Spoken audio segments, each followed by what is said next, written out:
Sahabat Shalom, kita ketemu kembali di dalam Midrash Sabat. Kali ini kita akan bahas salah satu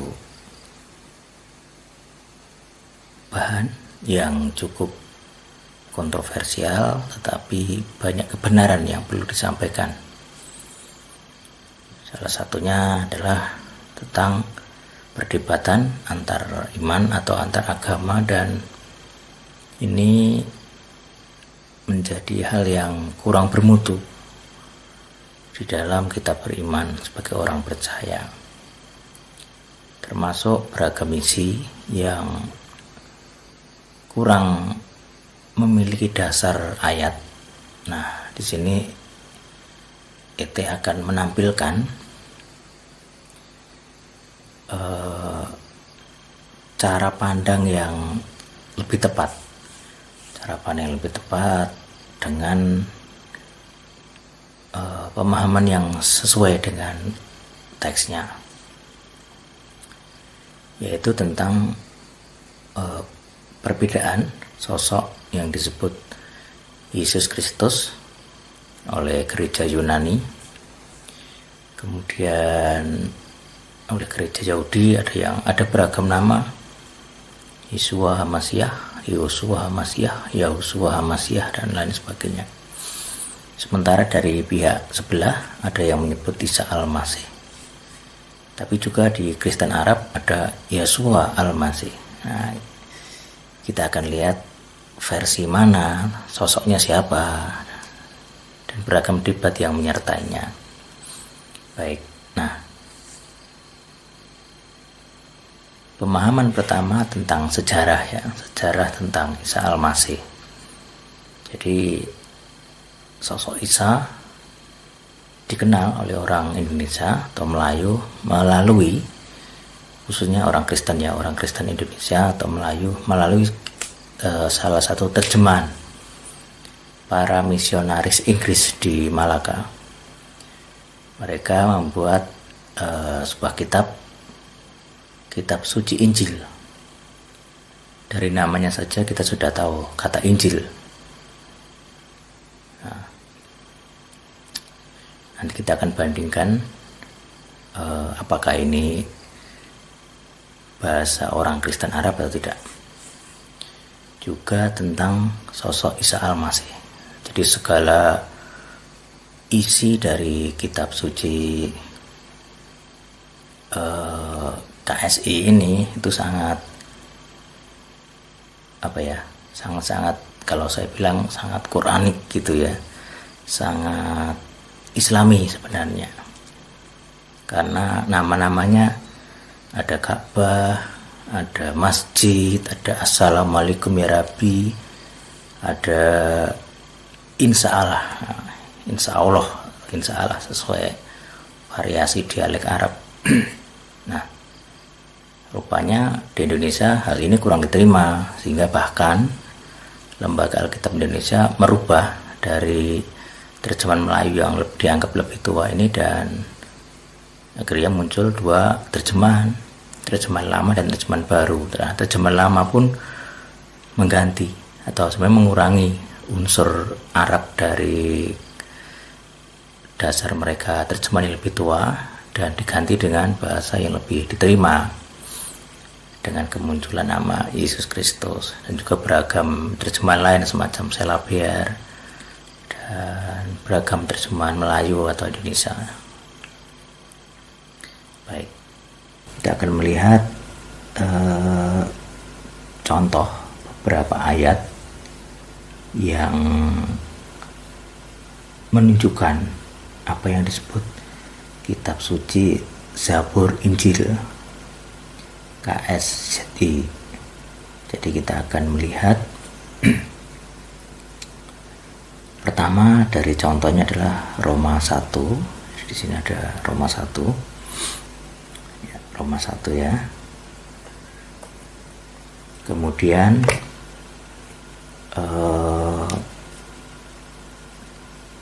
kita lihat bagaimana TB. Di sini ada TB paling atas. TB menuliskan seperti ini, Kristus Yesus. Nah, begitu ya. Kemudian kita lihat ke versi yang disebut KSZI ada di bawah ini. Nah, ini kitab suci, Zabur, Injil. Nah, di bawah juga dia mirip, nanti namanya Selabiar. Nah, kita lihat geser, ini ayat yang sama ya. Paul, hamba. Nah, ini di sini ada penyebutan yang lain dari TB yang disebut Isa Al-Masih. Jadi baik KSZI, kitab suci, Zabur, Injil, dan Selabiar sama-sama menuliskan kata Isa untuk nama Yesus Kristus. Nah, ini. Jadi ini bukti bahwa memang secara sejarah terjemahan Indonesia memiliki bukti adanya penggunaan nama Isa. Jadi ini memang sejarah yang harus kita terima gitu ya. Kemudian kita lihat ayat yang lain. Saya akan ini ya, Matius 26 ayat 49. Nah, ini ada kata salam. Saya akan fokus ke kata salam. Nah, ini salam ya. Kata salam, tapi ada yang lain. Kita lihat yang disebut terjemahan lama. Jadi yang paling atas ini salam Rabi, itu berasal dari terjemahan baru tahun 74. Kita akan melihat terjemahan lama ini milik LAI tahun 54 ya, jadi 20 tahun sebelum terjemahan baru. Kita lihat ini. Jadi untuk kata salam dia menuliskan Assalamualaikum ya Rabbi.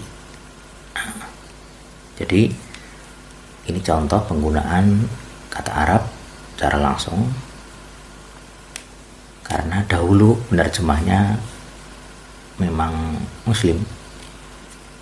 Jadi dia si Abdullah bin Abdul Qadir Munsi ini memasukkan atau setidaknya menjadi penasehat untuk penerjemahan Melayu Indonesia, Melayu terutamanya, karena ini dikerjakan di Malaka ya. Itu contoh. Nah, yang ayat ketiga kita akan lihat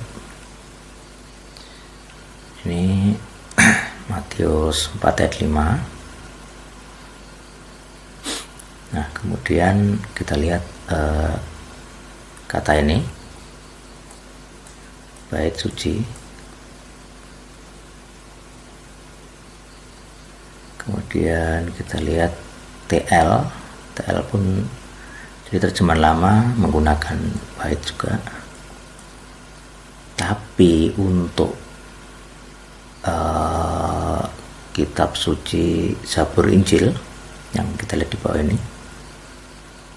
jadi yang di bawah ini kita perhatikan, itu dia menggunakan kata ini. Jadi KSZI, iblis nama Arab, Isa nama Arab, nama Quran maksudnya ya. Ini Baitul Maqdis, ini jelas nama Arab. Untuk bait suci Yerusalem sebenarnya ada lagi versi yang menggunakan kata Ka'bah, tapi silakan cari sendiri nanti di ayat-ayat yang lain, entah versi terjemahan lama atau versi kitab suci kitab suci Zabur, Injil atau Selabiar. Tapi saya pernah baca kata Ka'bah di situ ya.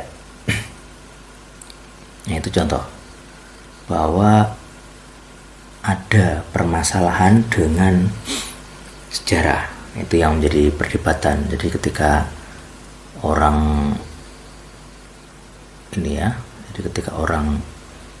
berdebat tentang ini, ya memang ada sejarahnya, ada masalah itu ya. Masalahnya adalah bahwa memang terjemahan Kristen sendiri menggunakan kata Isa. Itu masalah pertama. Masalah kedua, terjemahan berikutnya yang dilakukan oleh LAI, dia mengganti menjadi Yesus Kristus. Jadi LAI sekarang tidak menggunakan kata Isa Al-Masih. Nah, sementara karena terlanjur orang Muslim mengenal kitabnya KS ZI tadi, Kitab Suci Zabur Injil, dia ngertinya orang Kristen itu juga menyembah Isa, karena penggunaan kitab suci yang bahasanya sama, bukan hanya mirip tapi sama, termasuk nanti di kalender. Jadi misalnya kematian Isa Al-Masih gitu. Nah, itu yang menarik, karena di Quran tidak ada kematian Isa Al-Masih. Di Kristen untuk terjemahan baru LAI tidak ada. Yang ada adalah kitab suci Zabur Injil. Jadi yang terjemahan baru tidak ada kematian Isa Al-Masih, adanya kematian Yesus Kristus. Nah, itu jadi polemik. Tapi karena di EC kita segala sesuatu sesuai teks, saya akan perlihatkan. Nah, yang pertama adalah perbandingan dari beberapa. Jadi saya mengambil dari Matius 1 ayat 1. Di Matius 1 ayat 1 ini kita akan bandingkan dengan beberapa versi terjemahan, dari beberapa versi terjemahan Kristen. Yang pertama di sini sudah saya tuliskan, ini terjemahan Ibrani Delitzsch. Nah, dia menerjemahkan dari Yunani ke Ibrani. Dia menggunakan kata apa di sini? Nah, dia menggunakan kata Yod, Sin pakai H, O, Ayin. Jadi Yesua. Ya, jadi ada Yesua di situ. Kemudian ada dua versi kitab Arab yang saya tampilkan di sini. Yang nomor 2 adalah kitab El Hayat. Jadi kitab El Hayat, nanti saya perlihatkan juga. Yang kedua Alkitab Al-Muqaddas. Nah, ini. Nanti ya, kalau ini screenshot ya, nanti akan saya perlihatkan softwarenya langsung. Kemudian yang keempat Pesita Aram. Dan yang kelima bahasa Inggris, The Scripture tahun 98. Jadi untuk Arab, baik kitab El Hayat ataupun Alkitab Al-Muqaddas, dia menuliskan seperti ini. Nah, kalau yang ngerti bahasa Arab, silakan ini dibaca artinya apa. Kalau yang paham bacanya Yesua atau Yesua. Itu ya, jadi ada dua. Yang Al-Muqaddas juga sama, jadi ada Yesua juga. Pesita, dia kalau bisa baca ini Alaf, ini U, ini Sin, ini Yod. Memang jarang yang bisa baca ya, tapi sama dengan penggunaan. Kalau ini kan Estrangelo ya, hurufnya Estrangelo. Kalau jadi ini Estrangelo ya, Estrangelo.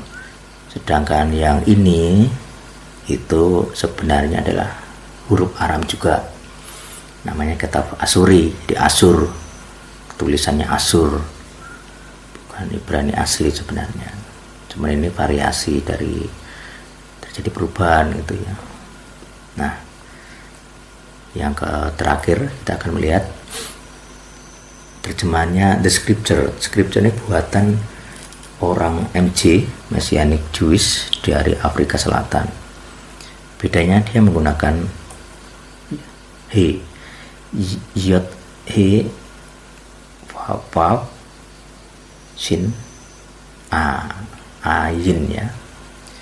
Yeho, ini bisa o, bisa u, yeho, su, a. Tuh. Jadi kenapa dia pakai Yehosua? Karena dia tidak mengikuti Talmud. Talmud melarang penggunaan YH, dan MJ ini nggak peduli, bodoh amat dengan Talmudnya Yahudi. Jadi jelas dia nuliskan Yehosua di sini. Nah, kita akan lihat softwarenya ya. Jadi tidak perlu pinter-pinter amat, pakai aja software. Saya akan buka dulu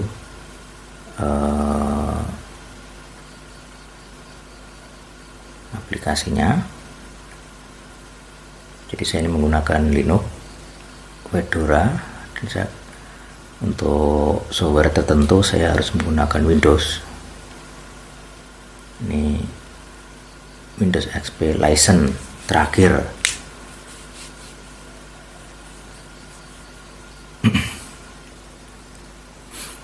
Kita tunggu ya.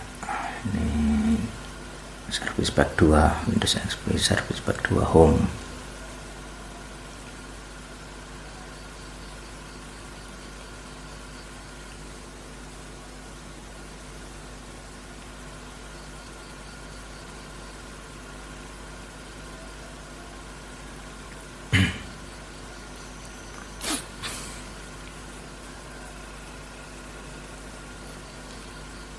Sudah jalan Windowsnya, kita buka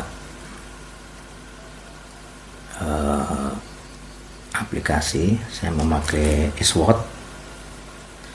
Jadi Esword ini ya bagi saya sendiri lebih cepat ya, interface-nya lebih cepat untuk pindah-pindah ayat, untuk lihat kamus juga cepat.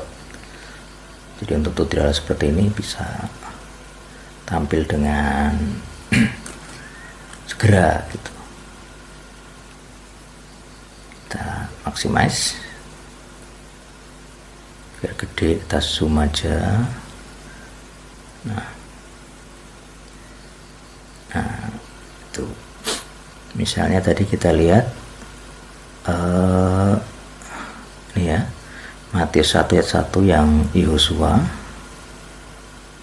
Kita lihat yang ada nggak nih The Scripture. Nah ini The Scripture, kita buka Matius 1.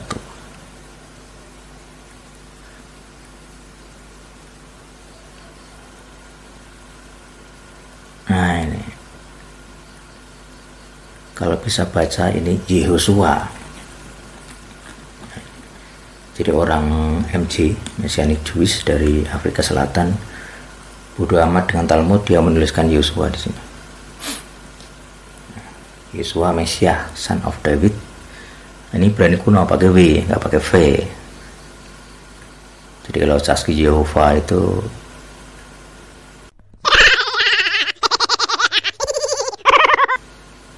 nggak ngerti bahwa itu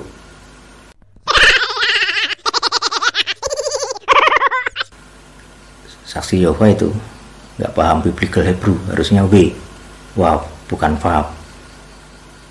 Dulu mereka nyebutnya Jehovah, setelah paham Ibrani jadi Yehuwa pakai W. Ternyata belajar juga ya mereka ya. Tuh. Nah kalau di STT standar udah paham ini, biblical Hebrew itu pakai wow, bukan Vav tapi wow. Jadi David bukan David. Jadi nggak perlu sekolah teologi juga ngerti pakai software seperti ini. Itu ya, itu contoh. Ya, kita akan kembali. Nah ini. Kemudian di sini saya akan memperlihatkan transliterasi. Jadi kenapa di Arab nyebutnya yang tadi Yang ini tadi yang apa? Yasua. Karena merupakan transliterasi dari Aram atau Ibrani Yesua. Cuman kenapa Yesua? Sedangkan tadi di the scripture itu Yosua, karena ada yang disebut Talmud, ajaran rabbinik, dimulai oleh orang namanya Ezra, kitab Ezra. Jadi di kitab Ezra dan kitab Hagai ada satu orang dengan nama berbeda, yaitu di kitab Ezra itu namanya Yesua ben Yosadak, sedangkan di kitab Hagai itu Yosua ben Yosadak. Jadi Hagai meneruskan bahasa asli yang sebelumnya pakai Yehosua, sedangkan Ezra melarang bangunan Yeha untuk orang. Jadi kalau nggak salah imam ini disebut, dia tuliskan tanpa H, Yesua ben Yosadak. Nah itu, jadi yang nama Yesua itu nama buatannya Ezra, bukan nama Sinai, bukan nama yang dibuat oleh Mose, bukan nama Ibrani sebenarnya. Itu nama Babel. Karena di Babel nama suci dihina, maka tidak boleh menggunakan YH. Nah, Ezra ini yang merumuskan nama Yesua. Jadi semua rabbinik sampai PB, karena mengikuti tradisi rabbinik, menyebut Yesua. Tapi sebenarnya yang dimaksud adalah Yosua. Nah, itu. Jadi jangan ada pertengkaran orang Yesua bermusuhan dengan orang Yehosua, umat Yesua bermusuhan dengan umat Yosua.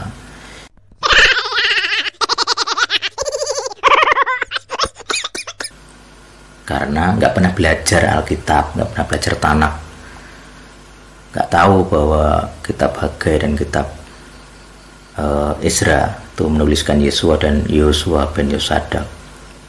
Nah di sini komunitas ET harus pinter, jangan mau mengikuti pengkhotbah yang nggak pernah belajar, gitu ya. Nah di Arab, kalau pinter Arab silahkan baca ini hurufnya apa saja. Nah ini Yod, ini Sin, ini U, nah ini Ayin, seperti ini. Jadi akhirnya bacanya Yasua.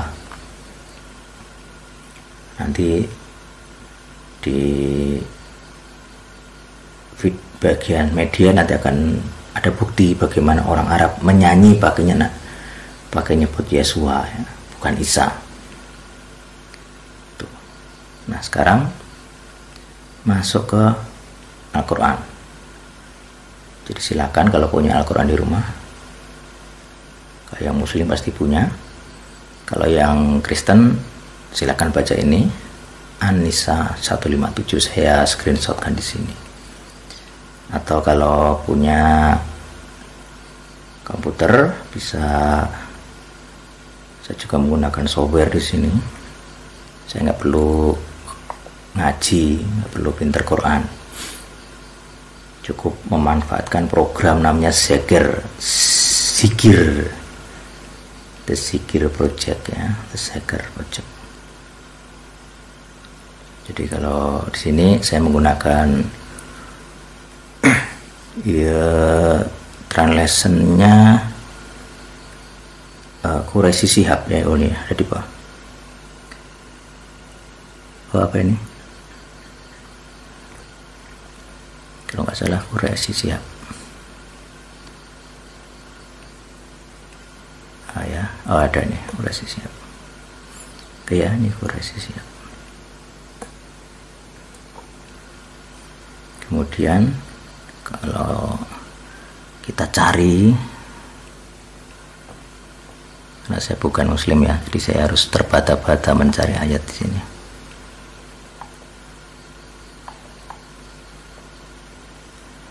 Anisa, mana Anisa? Nah ini 157.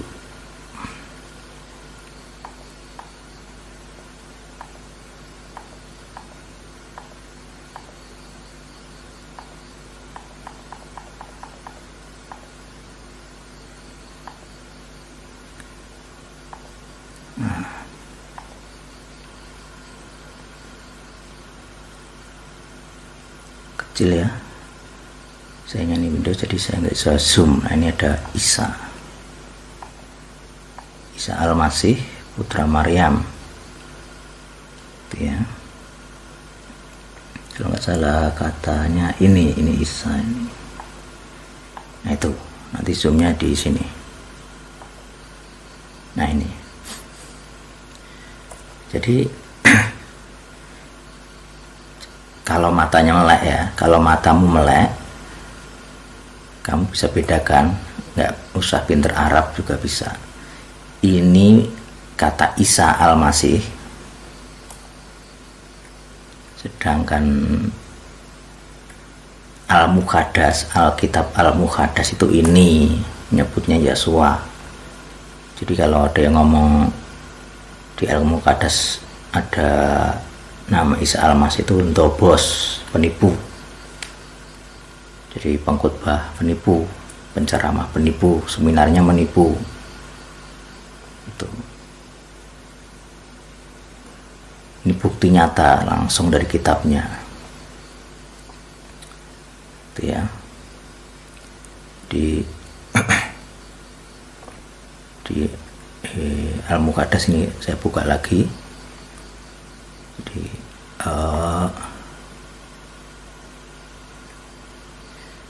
Jadi yang saya screenshot tadi ini namanya. Kalau nggak bisa baca, bisa ada namanya transliterasi. Jadi di sini ada panduan konsonan huruf Latinnya. Jadi saya ulangi lagi seperti ini. Yesua, YSW. Itu W-nya itu dibaca U. Ini ajin jadi Yesua Al-Masih. Jelas ya, Yesua Al-Masih. Jadi kita beriman itu pada teks yang sesuai, harus sesuai teks, jangan angan-angan, jangan iman yang angan-angan. Ada tertulis iman timbul dari pendengaran, pendengaran akan sabda Kristus. Jadi harus ada dasarnya, enggak ada yang disabdakan kok, diimani namanya ya. Oke. Itu bagian pertama. Jadi bagian pertama ini sudah jelas perbandingan teks antara terjemahan Indonesia Melayu, kemudian beberapa versi terjemahan dengan beragam bahasa dan huruf, juga termasuk perbandingan terhadap Al-Quran sendiri. Kalau mau bantah silahkan, tapi saya rasa ini dua kitab-kitab atau versi-versi terjemahan yang diakui di seluruh dunia, dan ini ada di public domain. Kalau mau bantah ya silahkan, pusinglah sendiri. Itu untuk bagian pertama saya selesaikan, dan biarlah ini menjadi pelajaran bagi komunitas ET supaya ngerti kenapa saya melarang penggunaan nama Isa untuk menyebut nama Yesus, Yesua dan Yosua. Itu tidak boleh menggunakan nama Isa bagi komunitas ET. Kalau bukan komunitas ET terserah, bodoh amat, saya hanya ngurusi komunitas ET. Oke, demikian kiranya pelajaran hari ini membuka pemikiran kita supaya kita bertumbuh secara benar, bertumbuh secara iman dengan cara yang benar, gitu ya. Demikian, Adonai memberkati kita semua. Amin.